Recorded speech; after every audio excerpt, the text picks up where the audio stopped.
今次咧要唔聽醫生講啦，我要反抗，我唔再左切右切，我要好似而家咁，我要行得翻啊！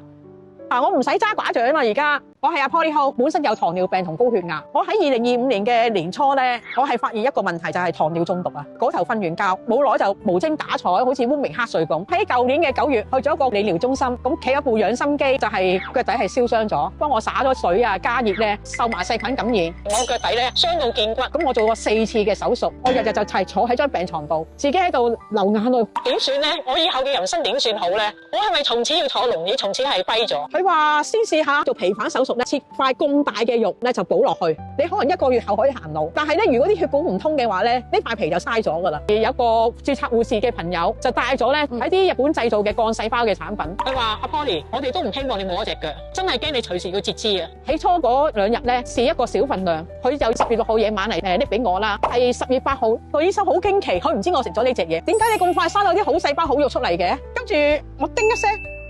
喂，我要努力啲食啦，跟住咧就食夠3條藍色，1條紅色嘅。隔咗2日，醫生又嚟睇，佢話係真係生咁啲好細胞喎。我食咗大概個多月，我發現咧我而家係好精神啊。包括咧我1月6號出院，1月7號我已經開始翻工，1月8號我去見朋友，佢哋話哇你面色好好喎 ，Polly 係一個即係面色紅潤啊，有朝氣啊，講嘢有氣量有活力咯，係俾個 like你。